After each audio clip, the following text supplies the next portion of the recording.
Sebentar ya.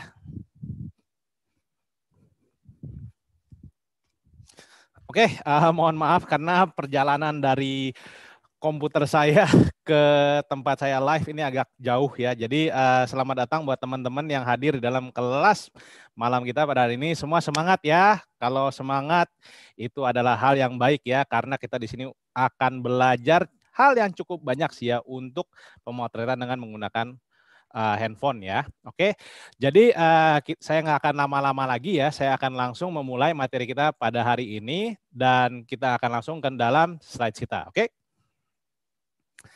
Oke, jadi tema kita adalah fotografi produk menggunakan handphone ya.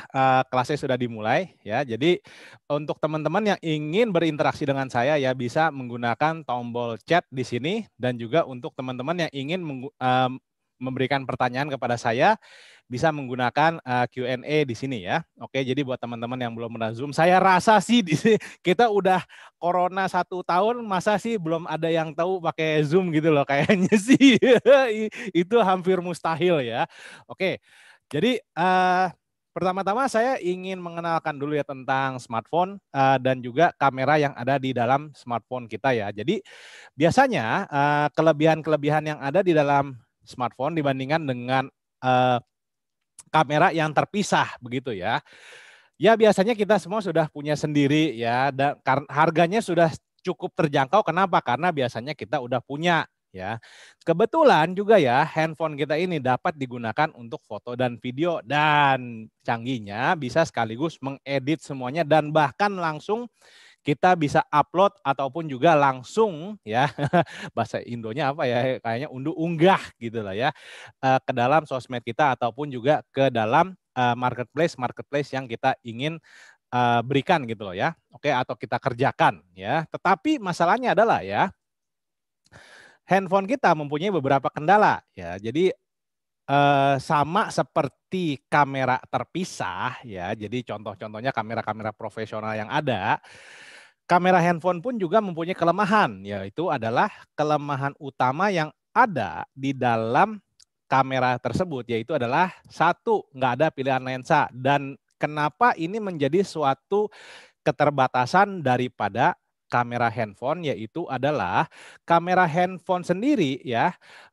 karena nggak bisa memilih lensa ya. Jadi untuk yang disebut pilihan focal length itu tidak dapat dilakukan. Dan buat teman-teman yang tidak mengetahuinya ya, dengan adanya lensa yang bermacam-macam, oke, kita sebagai seorang fotografer mampu memilih sudut pandang ya. Jadi intinya kelemahan daripada tidak punya lensa yaitu adalah kita tidak mempunyai kemampuan untuk memilih sudut pandang. Nah, terus buat teman-teman juga, tapi kan saya bisa zoom gitu loh ya di dalam handphone. Jadi kita bisa gituin ya supaya lebih besar. Nah, kebanyakan saya percaya di sini buat teman-teman rata-rata di muka bumi lebih banyakkan yang mana? Punya iPhone 12 sama Samsung S21 atau handphone yang 1 juta? Saya sih percaya sih ya, kalau bisa puji Tuhan semuanya punya Note 20 ya, tetapi saya percaya teman-teman di sini mungkin punyanya agak terbatas dan juga pilihannya agak terbatas. Nanti pun juga pilihan lensa-lensanya makin banyak, tetapi tidak tetap selengkap dengan apa yang ada dengan kamera terpisah atau kamera profesional. Dan kendalanya adalah pemilihan sudut pandang. Oke. Terus yang kedua, banyak settingan yang dibatasi. Nah, ini nanti akan saya bahas juga ya setelah slide ini. Tetapi pada intinya ada ibarat kata salah satu penyetingan atau pengaturan yang seharusnya ada atau selayaknya ada di dalam sebuah kamera itu tidak ada di dalam handphone gitu loh ya. Jadi ini kalau sudah untuk pekerjaan profesional ini sangat membingungkan gitu loh ya, karena ibarat kata pincang sebelah. Bayangkan kalau misalkan kita lagi nyetir mobil nggak ada remnya gitu. Jadi hampir mirip kayak gitu ya.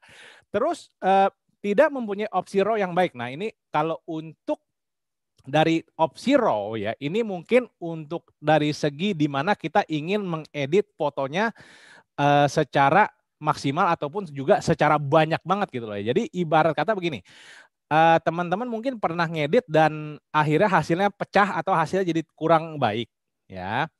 Nah, itu dikarenakan oleh jumlah data yang sangat kecil gitu loh ya. Jadi biasanya dengan jumlah data yang sangat besar, kita sebagai seorang editor fotografi itu biasanya mampu melakukan editing yang sangat ekstrim demi kepentingan demi kepentingan fotografi kita. Ya, jadi karena datanya sedikit, ya untuk di editnya hanya bisa sedikit. Nah, kebetulan juga ya baterainya cepat habis ya. Jadi buat teman-teman di sini ya mungkin harus bisa sampai dicolok power bank lah. Kalau lagi misalkan fotonya bertubi-tubi harus dicasin juga ke pakai charger gitu, dan itu ya cukup frustrasi gitu loh ya. Sedangkan kalau kita menggunakan kamera terpisah, baterainya bisa terpisah dan kita bisa tinggal ganti saja, bahkan ada opsi untuk power sehingga kita bisa menggunakan ya kamera tersebut tanpa ada batasnya begitu loh ya. Terus nanti juga akan ada kendala di mana aksesoris tambahannya itu jauh lebih sedikit. Jadi contohnya untuk opsi penerangan, opsi penerangan ini akan jadi sedikit terbatas karena handphone tidak bisa menggunakan flash. Tapi tunggu dulu ya, handphone saat ini sudah bisa, hanya saja settingannya sangat terbatas sekali gitu loh ya. Jadi intinya untuk sebuah handphone menyamakan kualitas dan juga performanya dengan kamera profesional itu tidaklah memungkinkan. Hanya saja kita bisa menggunakan apa yang ada di dalam handphone kita. Jadi kita jangan banding-bandingin ini ya, jangan banding-bandingin kamera profesional yang terpisah dengan kamera handphone. Saya nggak mau kayak gitu. Karena di mata saya, semua kamera adalah sebuah kamera, hanya saja masing-masing mempunyai keterbatasan masing-masing. Jadi kita pakai semaksimal mungkin apa yang ada di tangan kita ini, yaitu adalah sebuah handphone. Oke.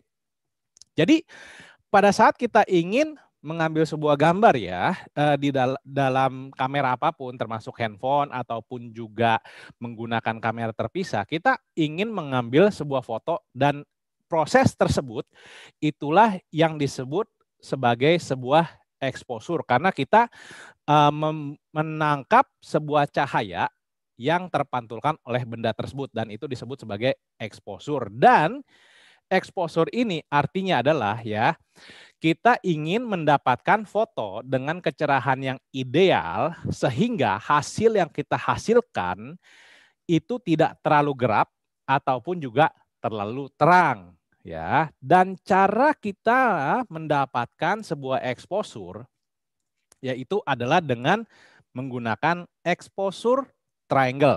Oke. Terus nanti teman-teman di sini, tunggu. Ini apaan ya? Ini adalah teori paling dasar fotografi. Jadi ibarat kata kalau kita mau belajar menyetir, ada gas, ada rem, ada setir, ya, ada kopling juga. Nah, exposure triangle ini adalah dasar daripada fotografi, di mana kameranya apapun juga, mau kamera film, kamera handphone, kamera apapun itu juga, mau dari webcam, semua menggunakan proses tersebut, di mana ada ISO, ada aperture, dan ada shutter speed. Hanya saja, ini kan tadi kan saya sudah bercerita ya, di mana coba deh bayangin deh kalau kita nggak punya rem di sebuah mobil ya, agak sulit ya gitu. Jadi ngegasnya pelan-pelan gitu supaya jangan keburu nabrak. Kebanyakan handphone tidak mempunyai settingan yang disebut aperture. Saya dulu pun pernah punya Samsung Note 10, cuman bisa rubah satu nomor untuk aperture-nya, tapi ini bisa dianggap ya nggak sah lah gitu loh ya. Karena kamera profesional bisa berubah banyak sekali gitu ya. Oke, jadi nominalnya banyak sekali pilihannya ya. Terus kebetulan ya saya kemarin ada ngajar bruder ya dari salah satu wisma ini ya, Wisma Katolik ya. Handphone dia jadul sekali ya. Mau tahu gak teman-teman handphone dia kayak apa? Handphone dia kayak begini. Nah lu, jadi shutter speed diatur oleh kamera. Yang kita bisa hanya atur adalah ISO doang. Ini cilaka gitu loh ya. Jadi ibarat kata cuman punya gas, nggak punya setir dan nggak punya rem gitu. Ya, dan ini sangatlah berbahaya. Tetapi dengan adanya keterbatasan tersebut ya, kita ingin belajar menggunakan kamera yang ada di dalam handphone kita dengan mengulik atau kita mulai melihat ke dalam mode manual. Oke. Jadi sebetulnya apa sih yang dapat kita lakukan dalam mode manual ya? Jadi saya balik lagi nih ke cara kita menyetir ya, kamera depan. Oke. Jadi kita balik dulu ke cara kita nyetir gitu ya. Jadi pertama-tama kali kita belajar menyetir ya, kita itu mungkin belajarnya di manual. Jadi kita harus kopling dulu dan sebagainya. Tetapi pada saat kita mulai masuk ke automatic ya kan, kita tidak usah menggunakan kopling ataupun juga untuk ganti giginya gitu semua otomatis. Nah, tapi kenapa pada saat orang sedang berbalapan tidak ada yang mobilnya memakai mode otomatis? Jawabannya adalah ya kalau balapan pakai otomatis itu kalah cepat karena untuk semuanya itu harus kita gunakan manualnya sehingga dapat memaksimalkan sesuai dengan kondisi lapangan ya. Jadi yang namanya manual itu sangatlah diperlukan di dalam pekerjaan-pekerjaan kita apapun itu pun misalnya memasak dan lainnya. Nah, kalau kondisinya di dalam fotografi yaitu adalah kamu saya rasa nih karena selalu menggunakan auto ya, kadang-kadang hasilnya kegelapan, kadang-kadang hasilnya lebih terang, kadang-kadang gelap lagi. Ini kenapa gitu loh ya? Karena setiap kali kalian memotret ya, pada dasarnya karena ini menggunakan otomatis, jadi hasilnya turun naik gitu loh. Nah, jadi kita ingin mencoba berusaha menggunakan manual di dalam kamera handphone kita. Oke, kita mari lanjut ke dalam slide kita. Ya. Jadi dengan adanya demikian ya, walaupun kita tidak bisa menggunakan aperture ya, terutama di dalam handphone saya. Nanti teman-teman tolong coba di handphone masing-masing ya, kalau nggak live-nya dari handphone ya. Jadi kita mau ya mempunyai kemampuan untuk mengatur ISO dan shutter speed. Nah, kalau kita masuk ke dalam handphone kita, ya, kalau kita masuk ke dalam handphone, slide 2, yang ini. Nah, oke. Jadi di sini saya punya handphone saya ya, oke. Jadi saya mau ke dalam kamera saya. Nah, pada saat ini saya sedang berada di dalam automatic mode, oke. Kalau untuk kamera handphone Samsung saya ini, saya bisa ada yang di sini more, ya, pencet Pro, oke. Nah di sini saya mempunyai aturan masing-masing yang dapat saya atur, terutama ISO dan shutter speed, ya, oke. Tetapi ketika teman-teman mungkin nggak punya gini ya, app, nggak punya aplikasi seperti ini di kamera handphone ya, teman-teman boleh download yang namanya ini, kamera FV5. Ini ya. Jadi kamera FV5 ini ada juga yang untuk fotonya. Jadi kalau yang untuk foto, nah di sini teman-teman bisa punya opsi-opsinya gitu loh ya. Nah, kalau tidak punya opsi yang seperti ini di dalam handphone kalian, walaupun sudah pakai app ini, berarti handphone teman-teman itu tidak dapat melakukannya, bukan salah app-nya. Jadi balik lagi nih, seberapa mahal kamera handphone kalian. Dan kenapa saya begini ya, karena ibarat kata nih ya, kalau saya misalkan ingin melakukan fotonya segini terus aja ya, itu saya harus menyetingnya secara manual. Jadi ketika saya ganti barangnya, hasilnya seperti ini juga. Ganti barang lagi, hasilnya seperti ini lagi. Ganti barang ini, hasilnya tetap sama gitu loh ya. Jadi misalkan kecerahan gambarnya, saya ingin segini terus. Oke, tuh. Saya ingin gini, spread. Ya, oke, apalagi lanjut. Spread. Settingannya selalu sama gitu loh ya. Jadi fungsi daripada mengetahui keberadaan manual tersebut adalah kita dapat memotret secara konsisten, dan saya yakin sih teman-teman di sini punya produk lebih dari satu gitu loh ya. Oke, kita lanjut dulu ke dalam slides kita ya. Oke. Jadi ya, karena teman-teman di sini sudah mengetahui bahwa ada 2 parameter utama yang dapat diganti di dalam handphone kalian ya, teman-teman harus mengetahui terlebih dahulu apa sih ISO ini ya.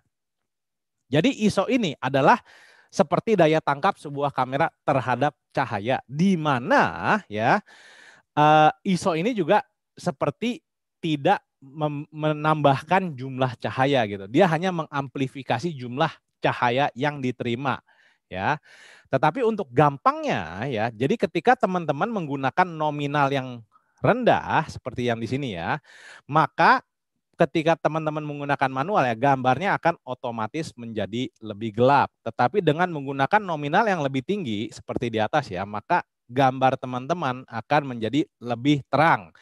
Tetapi ada dampak samping daripada ISO tersebut, di mana akan terjadi sesuatu yang disebut digital noise. Jadi ketika teman-teman membesarkan ya ISO teman-teman, maka akan terjadi noise. Nah, pengalamannya adalah teman-teman akan pernah ya pada saat malam-malam gitu loh ya. Terus teman-teman selfie gitu bareng-bareng sama teman-teman. Oke, cepret-cepret. Loh kok hasilnya jelek di malam hari. Padahal di siang hari nggak apa-apa. Nah, karena keberadaan daripada tempat kalian itu kurang cahaya, sehingga secara otomatis kamera kalian akan menaikkan ISO-nya untuk mendapatkan gambar gitu loh ya. Jadi walaupun gambarnya ada, tetapi banyak sekali noise. Dan kalau kita lihat contohnya di dalam laptop saya, yaitu adalah kalau tidak ada noise, sama seperti gambar yang di kiri. Tetapi kalau ada noise, kurang lebih seperti ada yang digambar di sebelah kanan. Oke, dan dampaknya pun juga akan dapat terlihat di dalam gambar tersebut ya. Oke, nah kalau kita lanjut, ada parameter kedua yang dapat kita atur di dalam handphone kita, yaitu adalah shutter speed ya, di mana shutter speed ini adalah jumlah waktu yang dihabiskan oleh kamera Anda untuk mengambil gambar. Ya. Jadi hitungan ini pun juga berada dalam hitungan detik gitu. Jadi bisa 1 detik, 1/100 detik, 5 menit dan sebagainya. Hanya saja handphone pun juga mempunyai batasan yang ada gitu di dalam shutter speed. Jadi anggap saja ini kamera yang sangat terbatas sekali kemampuannya ya. Oke. Dan kalau kita lihat efek daripada shutter speed, jadi ketika kita menggunakan nominal yang seperti 1/1000, kita akan menangkap gambarnya lebih cepat ya. Jadi durasinya lebih pendek. Tetapi kalau 1 detik ya kan, 1 detik kan durasinya lebih lama ya, maka gambar yang kita tangkap akan menjadi lebih cerah. Sedangkan pada saat dengan durasi yang pendek, maka kecerahan gambar akan menjadi gelap.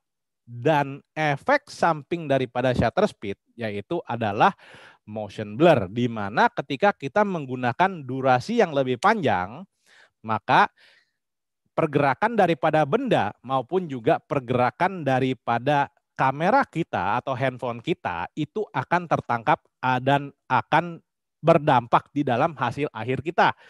Ya, jadi buat teman-teman yang kayak merasa kok saya fotonya blur terus ya gitu loh. Nah, ini mungkin karena goyangan tangan gitu loh ya. Atau juga tripodnya nggak sengaja goyang gitu loh ya. Jadi buat teman-teman yang ingin menangkap gambar yang cepat, ya harus menggunakan durasi yang sangat pendek. Jadi contohnya seperti ini, di mana ketika kita menggunakan shutter speed yang jauh lebih pendek durasinya atau bisa dibilang cepat ya, maka untuk dari segi roda yang bergerak ini akan terlihat seperti tidak bergerak, padahal ini adalah roda yang bergerak. Oke. Nah, Kita akan lanjut ke white balance selanjutnya, tapi kita akan praktek sedikit ya ke dalam handphone kita ya. Oke. Kita lanjut ke dalam handphone kita. Kok nggak ada, Om? Sebentar ya, teman-teman. Oke, sip. Nah, jadi pada intinya pada saat teman-teman di sini ya, lihat di sini ya. Di sini kalau untuk saya ada ISO ya, ada ISO. Ketika saya naikkan jumlah ISO saya, maka gambarnya akan menjadi terang. Dan saya hanya mempunyai dari 50 sampai ke 3200. Oke, itu adalah efek utama daripada ISO. Nah, hanya saja nih ya, kalau misalkan saya begini ya, ini auto. Oke, ini ISO ya. Nih, ISO-nya saya naikin ya, 3200 dan ISO-nya 50. Oke, kita lihat dulu ya hasilnya ya. Kita lihat dulu hasilnya. Ya. Not now. Oke. Ini ya hasilnya cukup oke lah ya. Yang terakhir. Nah, yang ini tuh sangat noise sekali. Jadi banyak sekali kayak titik-titik yang ada di dalam hasil kita. Jadi kalau teman-teman bicara kok hasil foto saya jelek ya gitu loh. Ini mungkin kemungkinan adalah kendala daripada ISO gitu loh ya. Jadi buat teman-teman di sini yang ingin memfoto produknya, kalau bisa ISO sekecil-kecil mungkin tergantung daripada pencahayaan ya. Oke, dan kalau kita lihat di sini tuh tajam banget ya. Terlihat dengan sangat baik dan detailnya itu sangatlah luar biasa gitu loh ya. Jadi ini adalah dampak daripada ISO. Oke. Dan kalau kita balik lagi ya ke dalam settingan kita. Jadi saya akan atur shutter speed-nya. Oke, jadi ISO-nya saya masuk ke dalam auto. Tetapi untuk dari segi shutter speed-nya akan saya atur. Ya, jadi saya misalkan karena di sini agak gelap ya. Ini auto. Ayo please auto. Auto dia nggak mau auto teman-teman nih. Saya sebelnya sama handphone kadang-kadang kayak gini ya. Oke, saya coba auto, sini coba auto. Oke. ISO-nya nggak mau auto. Nah, tuh bayangin. Ya udah. Oke, saya pakai ini aja dulu ya. Saya pakai misalkan 1/20 ya. ISO-nya saya pakai segini. Nah, ini kan 1/20 ini 1/45 agak kurang cepat ya teman-teman ya. Jadi saya gerakin sini ya. Nah, saya akan gerakin handphone saya seperti ini ya, sambil saya motret. Nah, terus saya akan menggunakan shutter speed yang lebih cepat, misalkan 1/750 dan ISO-nya saya naikkan. Oke, ISO-nya saya naikkan. Oke, ini 1/300 saja. Nah, udah ini. Dan saya akan melakukan pergerakan yang sama. Ya. Jadi, pada saat kita melihat hasil kita, ya. Nah, ini yang adalah yang dimaksud dengan motion blur, ya. Pergerakan daripada kamera tertangkap oleh kamera maupun juga pergerakan daripada objek juga nanti akan tertangkap. Tetapi hasil yang selanjutnya, walaupun saya gerak-gerakin, ini nggak fokus ya, cuma nggak fokus saja. Tetapi pergerakan daripada benda tersebut, oke, itu tidaklah tertangkap oleh kamera karena shutter speed yang jauh lebih pendek. Ya, jadi di sini ada motion blur, di sini tidak ada motion blur. Pada intinya seperti itu. Oke, teman-teman, saya speed up aja ya, karena waktu kita hanya sedikit. Oke, lanjut ke dalam slides. Slides. Oke, nah jadi ada satu yang disebut white balance ya, di mana kita ingin membuat warna putih menjadi putih ya. Jadi white balance di sini ada, kalau di dalam kamera profesional ada auto, preset, dan manual ya. Jadi banyak sekali pilihannya, ada auto, preset, tungsten, underwater, dan sebagainya. Dan kita juga ingin mengetahui yang disebut Kelvin, artinya ya Kelvin ini kita atur secara manual. Oke. Dan Kelvin ini adalah unit ukuran untuk temperatur cahaya ya, di mana temperatur cahaya ini adalah seperti demikian ya. Jadi ada 2000 sampai 9000 Kelvin ya, nominalnya berapapun itu, tetapi yang lebih dingin di mata manusia terlihatnya merah. yang lebih panas di mata manusia terlihatnya kebiru-biruan ya. Dan dampak daripada Kelvin ini yaitu adalah masing-masing lampu ya, masing-masing benda yang mengeluarkan cahaya mempunyai Kelvin tersendiri ya. Jadi ini adalah pilihan-pilihannya, dan biasanya yang saya paling sering ingat yaitu adalah tungsten, daylight, dan cloudy dan shades ya. Oke, seperti demikian. Dan dampak daripada white balance sendiri yaitu adalah seperti ini. Kita harus mengetahui cahayanya terlebih dahulu. Jadi di sini ada kameranya dan di atas ada cahayanya ya. Oke, jadi kita saat ini menggunakan cahaya matahari ya. Jadi kameranya ada di sini dan cahayanya di sini ya. Oke. Ketika kita menggunakan settingan daylight dan juga cahaya matahari, kita saat itu menggunakan cahaya matahari sebagai sumber pencahayaan, oke, maka hasil kita akan menjadi benar. Tetapi pada saat kita menggunakan ya yang salah atau kameranya yang salah ya, kamera yang ketinggian, maka hasilnya akan menjadi kemerah-merahan. Tetapi kalau kameranya lebih rendah Kelvinnya, settingannya daripada cahayanya, maka hasilnya akan menjadi kebiru-biruan ya teman-teman. Dan white balance pun juga bisa kita main-mainkan seperti untuk menggunakan untuk menghasilkan hasil yang seperti ini ya. Oke. Dan sebelum kita lanjut ke sana ya, jadi teman-teman harus ke dalam handphone dulu ya. Oke. Dalam handphone. Oke. Nah, jadi di dalam handphone kalian ya, ketika menggunakan kamera FV atau tidak ya.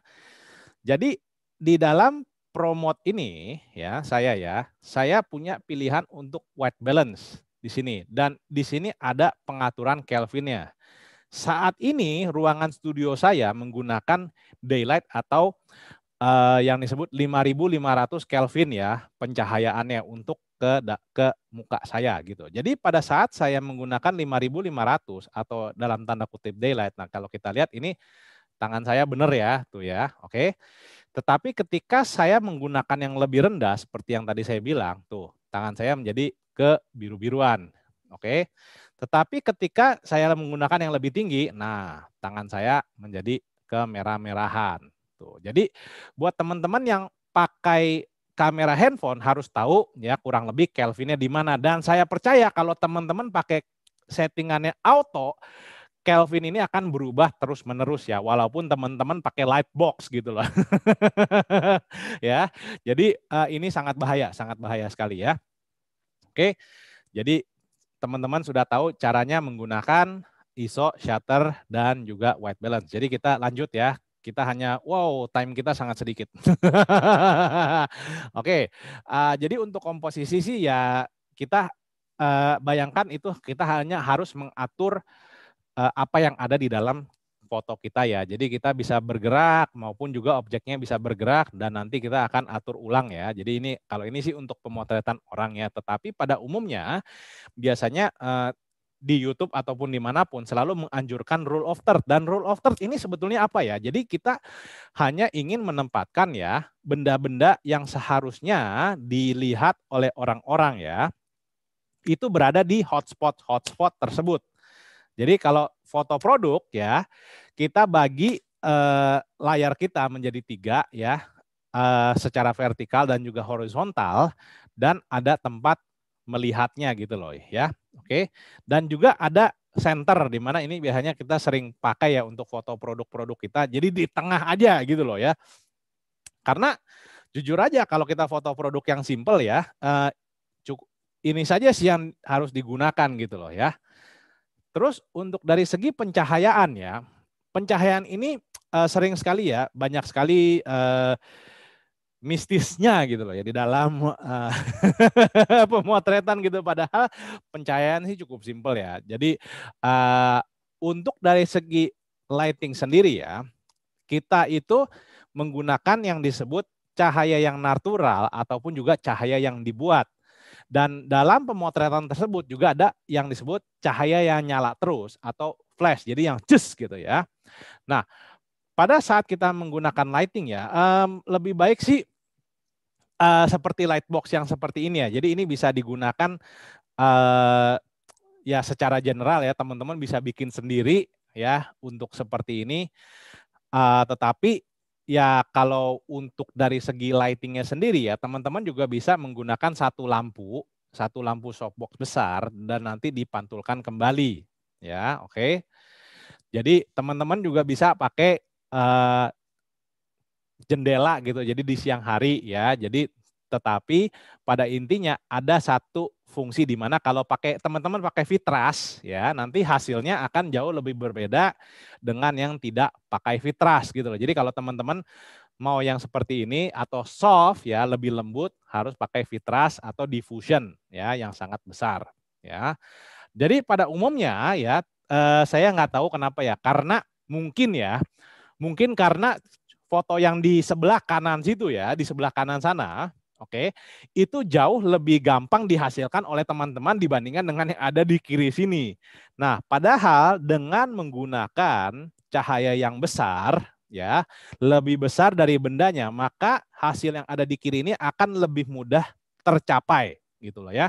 Jadi teman-teman harus menggunakan lighting yang cukup besar ya untuk menghasilkan bayangan yang cukup lembut gitu ya. Dan untuk dari segi dari segi softbox ya ada kok yang murah gitu lah. Jadi kalau nggak salah satu paket softbox cuma 200.000. Nanti untuk dari segi pemantulannya ya pakai styrofoam aja kayak tadi gitu loh ya.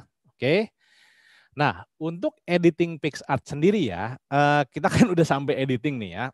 Saya coba lihat ya dulu. Ada pertanyaan nggak sampai saat ini? Oh, oke. App-nya bisa ditulis namanya di sini bisa saya tulis ya. Kamera FV Vantav 5. Oke, saya kirimkan ya. Ide dan konsep untuk komposisi foto produk dong Bang. Nanti saya langsung lakukan ya di sini ya. Tetapi saya mau kasih lihat dulu PicsArt sebentar ya. Oke, saya kasih lihat dulu PicsArt ya. Nah, oke. Jadi tadi ada 2 pertanyaan ya yang saya sudah jawab. Buat teman-teman yang mau bertanya, silakan saja bertanya, nanti saya coba jawab ya. Oke, jadi dari PicsArt sendiri ya, PicsArt sendiri sih pada prinsipnya ya, kebanyakan daripada aplikasi-aplikasi itu ada 2 rute ya. Rute pertama itu mereka berusaha memudahkan ya. Saya balik dulu supaya konsen. Rute pertama yaitu adalah aplikasi-aplikasi yang ada berusaha memudahkan pengguna. Itu rute pertama daripada aplikasi. Rute kedua daripada aplikasi yaitu adalah mereka berusaha untuk menyamakan sama seperti software yang ada di dalam laptop ataupun di dalam PC, tetapi ada di dalam handphone. Nah, kebetulan ya, mungkin saya sudah coba beberapa, tetapi PicsArt menurut saya saat ini yang saya cukup nyaman karena kebetulan ada fitur-fitur yang hampir menyerupai Photoshop gitu loh ya, yang ada di dalam PC tetapi ada di dalam handphone ya. Jadi kalau kita lihat di sini ya, di dalam PicsArt sendiri ya ada fungsi-fungsi yang di bawah sini gitu kayak cropping, tambahin teks ya kan, untuk tambahin apa lagi tuh, tambahin effects, beautify ya kan, tambahin stiker, tambahin teks, fitting dan sebagainya ya, bahkan untuk tambahin flare, brush dan sebagainya. Dan ini kurang lebih sih hampir menyerupai Photoshop gitu. Kalau percaya atau enggak ya, nanti akan saya buktikan gitu ya. Oke, jadi kalau kita pada saat ini ya, kita kan ingin memotret terlebih dahulu ya. Oke, kalau untuk komposisi yang jualan ya, saya sendiri sih, saya sih nggak menggunakan lightbox ya. Nanti saya mungkin coba turun ke bawah, fotoin teman-teman studio saya kayak apa gitu loh ya. Jadi saat ini, oke, ini sini, ini. Nah, oke. Jadi saya akan menggunakan lightbox yang biasanya teman-teman gunakan ya. Oke, sini. Ya. Oke, bisa lanjut ke dalam handphone saya. Nah, jadi biasanya pada saat kita menggunakan lightbox ya, kita sudah punya basis yang kurang lebih cukup benar ya dengan latar belakang yang ada. Sorry, mohon maaf, saya ini dulu ya. Saya tempel dulu ininya supaya nggak kabur kemana-mana. Oke, sip. Ada yang kurang ini. Nah, oke. Nah, jadi biasanya kesalahan teman-teman pada saat menjual produk yaitu adalah satu, fotonya itu biasanya nyolong dari internet. Kedua, fotonya itu nggak sesuai dengan produk dan biasanya teman-teman untuk menggunakan foto di sini kadang-kadang lebih cerah atau lagi apa gitu loh ya. Jadi harus bisa menggunakan manual. Nah, saya punya satu contoh, itu adalah botol minum saya. Nah, nanti juga saya akan kasih tahu gitu apa sih kekurangannya daripada ini apa namanya daripada lightbox tersebut yang saya ada ya. Oke. Nah, jadi ya intinya seperti ini. Misalkan ya, saya ingin memotret foto produk ini seperti ini ya. Oke. Lalu saya ingin edit nantinya. Nah, teman-teman juga ya buat yang motret produk jangan terlalu dekat. Kenapa? Kenapa teman-teman? Ayo coba pikir. Karena produknya jadi cembung. Ya, karena lensa yang ada di dalam handphone itu cukup wide atau cukup lebar. Jadi teman-teman berusaha untuk keluar sedikit. Gitu loh ya. Jadi nggak apa-apa nih ada di sini ya. Nggak apa-apa. Nggak apa-apa. Ya. Jangan panik. Tetapi lebih baik kalau kayak gini cembung. Kalau kayak gini nggak cembung gitu ya. Nanti bisa kita cropping. Oke. Nah, jadi saya pilih di sini saja dulu 1:1. Oke. Saya ingin misalkan di sini lalu saya ke Pro dulu ya. Saya ke Pro dulu. Oke. Saya ke Pro, ISO saya paling rendah kalau bisa ya. Mungkin 200 saja supaya saya mudah ya. Saya atur supaya shutter speed saya di sini ya. Oke, saya atur shutter speed saya sehingga saya mendapatkan hasil yang cukup oke terangnya. Nah, di sini kan udah oke ya. Tetapi masalahnya adalah saya harus mengatur white balance saya dulu. Nah, masalahnya LED yang biasanya dikasih oleh lightbox kita yang ada di sini ya, itu percaya nggak percaya ya biasanya ada di 6.000 gitu loh, kurang lebih ya. Jadi kalau kita lihat di sini 6.000. Nah, tuh putihnya kurang lebih benar ya. Nah, masalahnya ini ada kena lightbox softbox saya sedikit ya. Jadi agak kuning sedikit. Nah, jadi kita fotonya begini aja dulu ya. Oke, fotonya misalkan segini. Nah, gitu ya. Dan kita bisa melakukan banyak hal gitu di dalam PixArt gitu. Jadi saya foto seperti ini dulu ya. Oke. Cet. Oke. Dan yang saya bisa lakukan di dalam PixArt yaitu adalah kita bisa mulai mengeditnya. Jadi ini saya tutup dulu. Jadi saya bisa gini. Oke.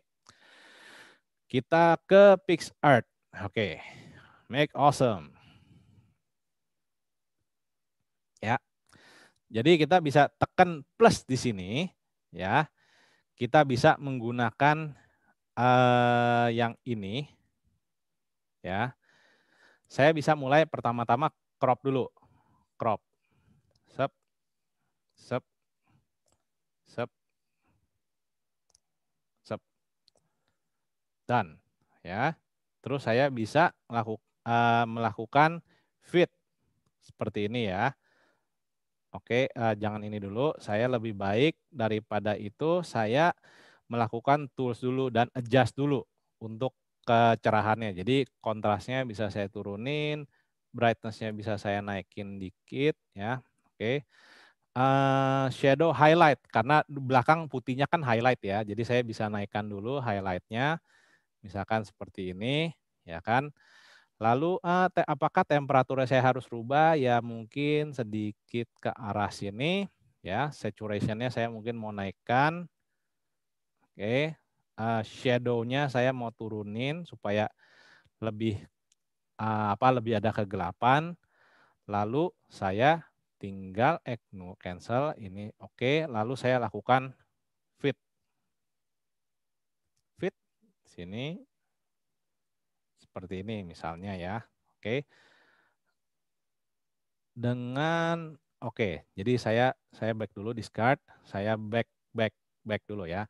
Nah, kenapa saya juga harus melakukan ini nih? Jadi ada satu tools lagi ya. Kita crop seperti ini. Segini aja jangan terlalu ini ya. Oke.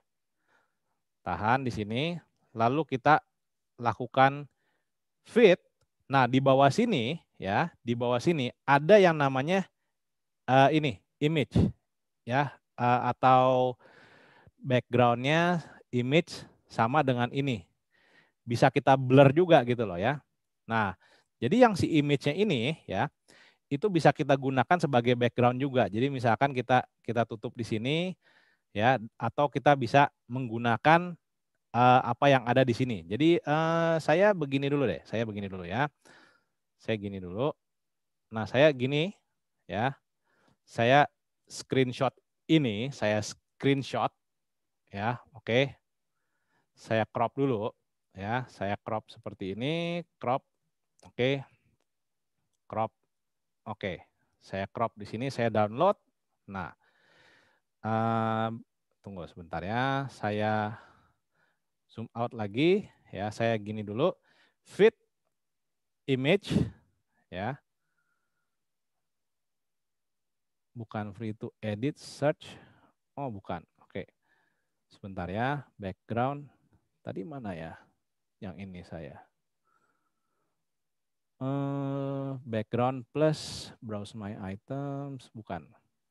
Oke, never mind. Jadi saya tetap bisa harus menggunakan ini seperti demikian. Oke. Nanti bisa kita cropping lagi gitu loh ya. Oke. Oke. Ini untuk supaya diputihinnya kita bisa menggunakan tools ya. Bukan remove. Ini ada gak? Remove. Nah, tuh ya. Remove. Seperti ini ya. Nah, kalau ini udah mulai ke remove, oke. Mulai ke remove ya, oke. Nah, ini mulai bisa kita gunakan nih. Nah, tuh ibarat kata ya tadi nggak ada backgroundnya hancur lebur. Sekarang sudah mulai terlihat loh, kok kayaknya backgroundnya jadi gede ya. Gitu ya. Oke, kita oke dulu. Nah, sekarang kita masih agak kurang cocok nih dengan croppingnya ya. Saya mau seperti ini ya, kita bisa melakukan hal yang sama lagi gitu. Jadi ini kita menggunakan rule of third, misalkan seperti ini, oke. Lalu kita bisa tambahin teks di sini, ya. Sales misalkan dijual botol 600 ml, misalkan seperti ini ya. Oke. Lalu teksnya juga bisa seperti ini ya, atau kita mau teksnya ya, teksnya ini, sorry sebentar, ini kita atur supaya di kiri ya. Oke, kita besarkan seperti ini. Nah, biasanya kalau untuk berjualan ya itu kan harus juga tambahin watermark dan sebagainya ya. Jadi sebelum teman-teman melakukan hal ini pun juga teman-teman udah harus siapin watermarknya terlebih dahulu. Tetapi kalau mau gampang ya, biasanya itu tinggal tambahin teks aja. Jadi misalkan teman-teman kalau saya ini Edwin Effendi. Ya, segini. Saya rotate dikit, saya besarin ya. Tetapi di sini ada pilihan color, misalkan saya gini dulu ya, seperti ini. Terus opacity-nya saya turunin. Nah, ini yang namanya watermark. Gitu ya. Teman-teman bisa seperti ini. Apa fungsinya watermark ini? Ya, supaya kalau gambar teman-teman dicolong, paling enggak ya, ini yang nyolongnya ya bego juga gitu. Kok nyolong dari tetangga tapi ada watermarknya gitu loh ya. Dan kebetulan sih ya kalau saya sih dari PixArt sendiri ya, itu banyak banget sekali sih yang kita bisa lakukan ya. Dan kebetulan waktu kita nggak bakalan cukup untuk melakukan semua ini ya. Tetapi teman-teman di sini sudah mulai bisa melihat ya bahwa dengan adanya kemampuan PixArt ini pun juga menurut saya ya ini udah hampir mirip Photoshop, tetapi karena interface-nya adalah handphone jadi agak ribet gitu. Jadi kita bisa langsung kita bisa langsung share atau kita bisa save di sini ya, save dan Voila, sudah ada di galeri kita. Gitu kurang lebih ya teman-teman. Oke, waktu kurang lebih sih hanya untuk Q&A saja ya teman-teman. Mungkin ada yang saya bisa bantu secara pribadi karena memang ini adalah mini kelas. Dan buat teman-teman ya yang sudah punya ini ya, jangan lupa untuk cari props lain juga, misalkan kayak rumput gini, jadi kita bisa masukkan ke sini gitu. Jadi misalkan, oh ya saya maunya backgroundnya atau bawahnya rumput gitu ya, bisa ini ya, seperti ini jadinya ya. Nah ini saya beli di iLife Store ya. Oke, jadi nanti teman-teman bisa potong atau ya juga bisa direbahkan seperti ini. Nanti buat foto-foto yang lainnya jadi lebih menarik gitu loh ya. Oke, jadi contohnya seperti ini ya. Oke, kurang lebih sih segitu ya. Apakah ada pertanyaan? Saya coba jawab pertanyaan ya. Oke, pertanyaan. Sorry, saya ngelihat ke sini ya karena tempat saya ngelihat pertanyaan ada di sini ya. Oke, jadi aplikasi selain PicsArt. Oke, aplikasi selain PicsArt sih banyak banget ya. Kalau saya boleh bilang ada Photoshop juga, yang Photoshop Express juga ada. Tetapi setahu saya Photoshop itu harus punya membership-nya. Oke. Terus untuk dari segi aplikasi yang lain ya, apalagi ya? Saya juga kurang tahu. Kita coba lihat. Saya dulu ada beberapa yang saya udah pernah coba, tetapi saya lupa. Ya, oke. Kita ke Play Store, handphone dong, display handphone. Nah, oke.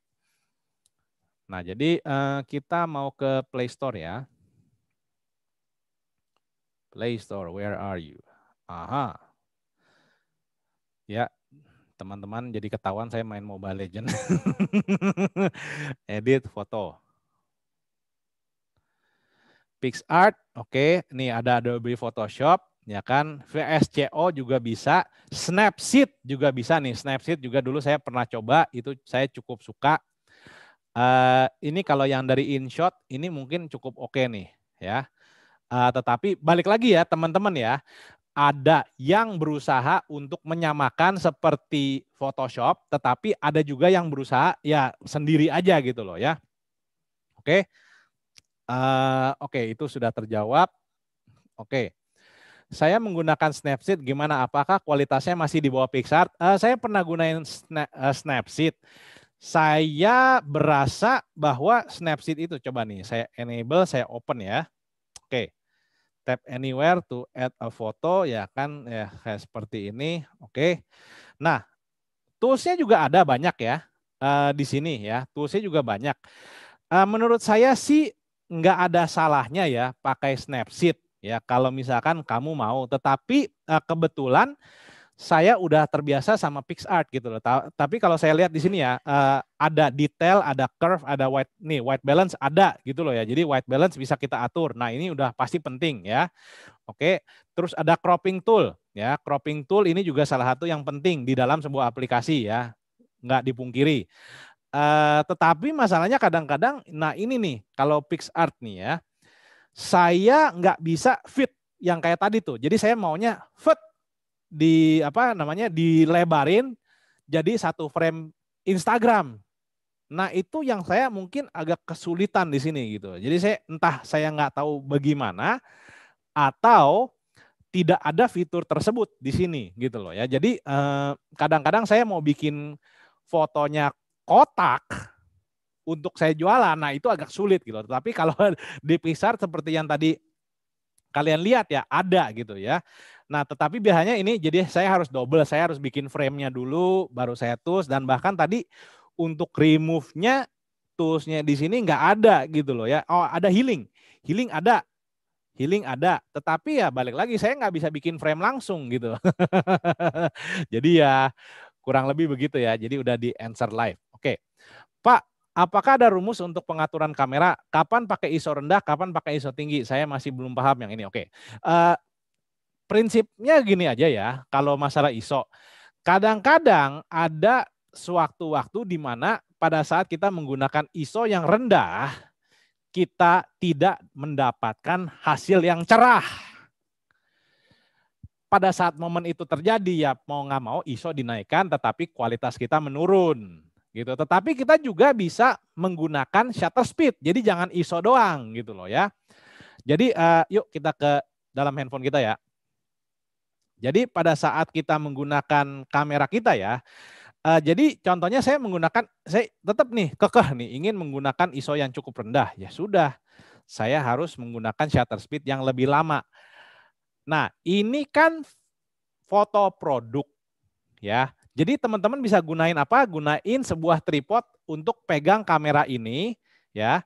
Lalu teman-teman nyalain timer di sini ya. Jadi kalau teman-teman kalau nggak lihat ini ya. Oke, nggak tetap handphone, sorry. Nah, jadi di sini saya nyalain timer ya. Saya nyalain timer 5 detik. Lalu saya pakai tripod ya. Lalu saya pencet. Nah, di tripod ini kan nanti 5, 4, 3, 2, 1, jebret ya kan. Jadi walaupun saya menggunakan shutter speed yang lambat, tetapi karena bendanya tidak bergerak dan kameranya tidak bergerak, tidak ada masalah ya. Jadi masih bisa dikompensasi dengan menggunakan teknik tersebut. Oke? Sudah dijawab. Snapseed menurut saya gimana ya, seperti yang tadi saya bilang ya, Snapseed oke, cuman ada sedikit masalah. Mau tanya apakah ada perbedaan dalam komposisi ketika memotret produk saja dan produk ada modelnya? Oke, produk ada modelnya, saya harap sih jangan menggunakan center tetapi menggunakan rule of third gitu ya. Jadi biasanya produknya itu ada di salah satu titik rule of third gitu. Biasanya sih seperti itu ya, karena itu adalah hotspotnya. Jadi jangan modelnya doang yang kelihatan, produknya enggak. Oke, itu sih menurut saya ya. Background yang bagus kalau tidak pakai box seperti foto produk dengan model, orang cocoknya pakai apa? Pakai kain apa yang oke. Background itu terserah kalian sih sebetulnya ya. Jadi kalau saya sendiri sih pakai background putih. Ya kenapa? Karena menurut saya ini adalah sebuah background yang sangat clean atau sangat bersih gitu loh ya. Pada saat saya posting ke dalam tempat jualan saya. Tetapi kalau untuk lebih styling dan lain-lainnya sih ya bebas banget gitu. Hanya saja kalau pilih background selayaknya cocok dengan branding daripada produk kalian. Kalau misalkan produknya itu adalah maskulin atau dalam tanda kutip untuk kaum pria, apakah yang berbulu-bulu gitu, yang kayaknya cewek banget gitu cocok sama produk ini enggak gitu. Jadi saya dulu pernah punya murid, dia jual baju rock and roll, tetapi gaya fotonya tuh kayak baju cewek gitu. Dia kok kok ini nggak terlalu menjual ya? Iyalah kaum rock and roll men, bukan bukan kayak shopping untuk kaum wanita gitu loh ya. Jadi pilih background juga harus hati-hati gitu, harus sesuai dengan pesannya ya. Oke, ini udah answer. Wow, banyak sekali pertanyaan. Oke, saya coba tanya yang saya bisa ya karena waktu tinggal sebentar lagi. Oke, produk saya. Oke. Biasa ngedit pakai Canva. Produk yang saya foto adalah baju bayi. Pas ngedit dengan Canva bisa nggak? Ya bisa nggak pecah, tapi setelah saya share di WA selalu ngeblur. Lalu saya coba share di Telegram rada dikit blur. Itu kenapa ya? Sosmed apanya ya gitu loh. Oke. Jadi begini ya. Sebetulnya kalau teman-teman kirim gambar lewat WhatsApp itu dosa besar. Kenapa? Karena WhatsApp pasti berusaha mengkompres atau membuat gambarnya lebih kecil. Ya, itu masalahnya WhatsApp. Kenapa WhatsApp demikian? Emang kamu pikir cuma kamu doang yang pakai WhatsApp? Ratusan jiwa pakai WhatsApp. Bayangin kalau foto kamu itu bermegabyte-megabyte. Itu bakalan kacau balau. Nah, makanya kalau sudah dari Canva, misalkan mau dikirim ke orang lain, jangan pakai WhatsApp, pakai Google Drive. Ya, masih gratis. Kalau nggak salah 15 GB gratis. Kasih link Google Drive, ya. Nanti dia download dari Google Drive. Jangan pakai WhatsApp. Ini dosa besar kalau kirim pakai WhatsApp, ya. Oke, tetapi kalau misalkan ini adalah kebutuhannya ya untuk misalnya memang ya untuk sosmed gitu loh ya. Kalau bisa begini, itu ukuran pikselnya 1080 kali 1080. Tetapi ketika ada keperluan untuk zoom in ya atau membuat gambarnya lebih lebar ya kamu bikin di Canva-nya itu udah ke cropping di segitu gitu loh ya. Jadi nggak pecah. Nah, kurang lebih sih begitu ya. Oke, itu ilmu yang cukup menarik ya. Oke, sorry saya kayaknya nggak bisa semua jawaban nih ya. Oke, saya akan ambil yang menarik ya. Oke, ada satu pertanyaan nih ya. Kalau Lightroom Bang, oke, Lightroom ya. Bukan Skillshare. Lightroom. Saya punya Lightroom. Sebetulnya FGHIJKL. Mana Lightroom? Nah, ini cukup menarik ya. Tetapi ya Lightroom sendiri itu biasanya lebih untuk mengubah eh, ini loh, apa namanya? Warna-warna gitu loh ya. Jadi untuk dari segi tools-toolsnya itu juga udah sangat canggih ya. Tetapi setahu saya nih ya Lightroom yang ini nih teman-teman harus punya subscription-nya gitu loh ya. Setahu saya ya. Saya nggak tahu masih karena saya jujur aja Photoshop itu saya bayar ya. Saya berbayar ya. Jadi Lightroom saya ini sangat canggih sekali gitu. Tapi masalahnya Lightroom adalah ini loh. Toolsnya terlalu banyak dan biasanya agak membingungkan teman-teman gitu loh ya. Kalau yang belum terbiasa dengan yang ada di dalam laptop gitu ya. Terus kalau kita lihat ininya ya, kita lihat tuh toolsnya banyak banget gitu loh ya. Tetapi ini cukup membingungkan gitu loh ya. Dan biasanya ini nyambung sama Lightroom saya yang ada di laptop saya gitu loh. Jujur aja ya, kalau Lightroom sendiri ini sangat kuat, tetapi menunya kayak di mana-mana kalau menurut saya. Nah, kayak color gini loh ya kan, ada ini sih menurut saya sih amazing sih ya. Jadi bisa sampai seperti ini ya, light gitu, misalkan exposure. Nah, tapi Lightroom itu lebih kuatnya di sini nih ya, kayak yang editingnya seperti ini, kontrasnya, highlightsnya, bahkan misalkan ini mana secondary ini curve, oke ini dan bentar mana nih yang itunya ya, colors, oh nah ini color mix, bukan grading. Nah misalkan nah ini teman-teman udah mulai bingung nih ya, saya misalkan mau color grading, ini di shadows, ini di midtone, ini highlight. Jadi misalkan highlightnya saya mau lebih hijau gini seperti ini, luminance saya mau naikin, blendingnya mau saya turunin atau naikin, balance-nya mau seberapa, opsinya terlalu banyak. Dan ini ya walaupun sangat kuat ya, agak pusing juga di dalam handphone gitu loh ya. Buat saya yang terbiasa pun juga ini cukup sulit gitu loh ya. Tapi silakan aja dicoba-coba ya. Menurut saya sih Lightroom ini cukup memuaskan ya. Tetapi ya balik lagi gitu loh ya. Apakah harus sampai sejauh itu atau tidak gitu loh ya. Karena toolsnya ini udah hampir kayak yang di laptop gitu loh ya. Tetapi setahu saya ini berbayar deh kalau kalian bukan Creative Cloud subscriber, ini nggak bisa gitu loh ya. Oke. Oke. Itu saya udah jawab. Oke. Saya jawab satu lagi ya.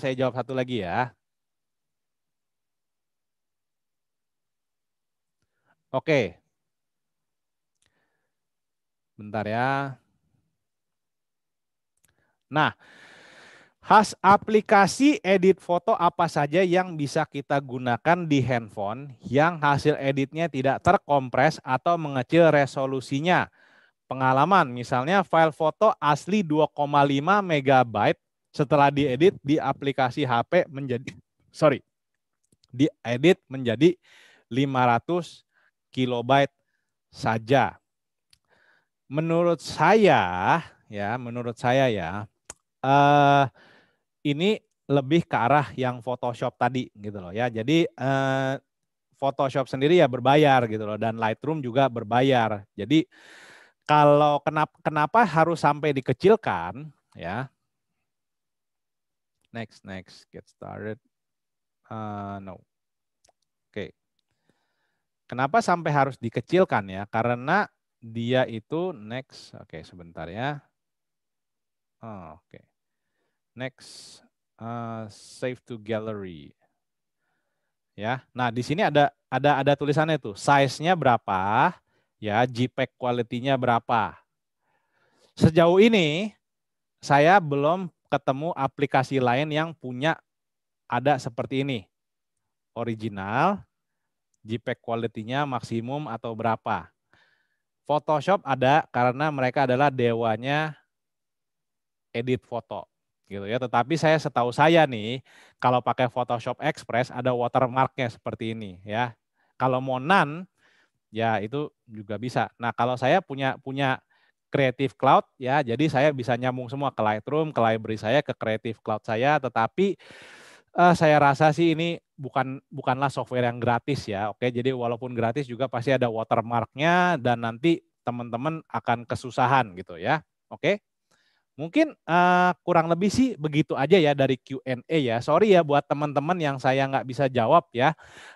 Semoga apapun yang saya telah berikan di hari ini dapat menjadi sesuatu yang berharga untuk kalian semua ya. Karena waktu di sini kita udah lebih dari 5 menit. Teman-teman jangan lupa ya untuk join ke kelas-kelas pakar maupun itu diajarkan oleh saya ataupun juga pengajar-pengajar yang